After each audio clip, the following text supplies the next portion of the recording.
വയനാട് മുണ്ടക്കൈ ദുരന്തഭൂമിയിലേക്ക് ഇന്ന് ഉച്ചയ്ക്ക് നേരിട്ടെത്തി കോൺഗ്രസ് നേതാക്കളായ രാഹുൽ ഗാന്ധിയും പ്രിയങ്ക ഗാന്ധിയും.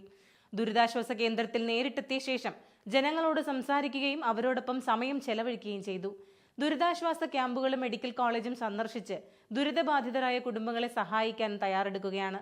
ദുരന്തത്തിന്റെ കാഴ്ചകൾ തന്റെ ഹൃദയത്തെ ആഴത്തിൽ വേദനിപ്പിക്കുന്നു എന്നും പറഞ്ഞ അദ്ദേഹം കുട്ടികളോട് വളരെ സൗഹാർദ്ദപരമായാണ് സംസാരിച്ചത്.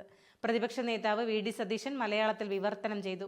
ഈ സമയങ്ങളിൽ താനും പ്രിയങ്കയും വയനാട്ടിലെ ജനങ്ങൾക്കൊപ്പം നിൽക്കുന്നു എന്നും ദുരിതാശ്വാസ രക്ഷാപ്രവർത്തന പുനരധിവാസ പ്രവർത്തനങ്ങൾ എന്നിവയെല്ലാം സൂക്ഷ്മമായി നിരീക്ഷിച്ചുകൊണ്ടിരിക്കുകയാണ് എന്നും ആവശ്യമായ എല്ലാ സഹായങ്ങളും ലഭ്യമാക്കിയിട്ടുണ്ടെന്നും അറിയിച്ചു. സാധ്യമായ എല്ലാ പിന്തുണയും നൽകാൻ UDF പ്രതിജ്ഞാബദ്ധമാണ് എന്നും കൂട്ടിച്ചേർത്തു. ഉരുൾപൊട്ടലുകളും പ്രകൃതിക്ഷോഭങ്ങളും ആവർത്തിച്ചുള്ള സംഭവങ്ങൾ അങ്ങേയറ്റം ആശങ്കാജനകമാണ്.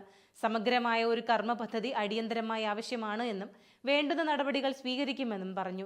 ഇന്നലെ ബുധനാഴ്ച അദ്ദേഹം എത്തുമെന്നാണ് മുൻപ് വ്യക്തമാക്കിയിരുന്നത്. എന്നാൽ പ്രതികൂല കാലാവസ്ഥ കാരണം അത് ഒഴിവാക്കുകയായിരുന്നു. ഇന്ന് ഉച്ചയ്ക്ക് 12:30 കണ്ണൂർ വിമാനത്താവളത്തിൽ എത്തിച്ചേരുകയായിരുന്നു. അവിടെ നിന്നും ഏകദേശം 4:30 ദുരിതാശ്വാസ കേന്ദ്രത്തിലെത്തിയത്. എത്തിച്ചേരാൻ വൈകിയിരുന്നുവെങ്കിലും രാഹുൽ ഗാന്ധി മുഖ്യമന്ത്രി പിണറായി വിജയനുമായും വയനാട് ജില്ലാ കളക്ടറുമായും ഫോണിൽ സംസാരിച്ചിരുന്നു.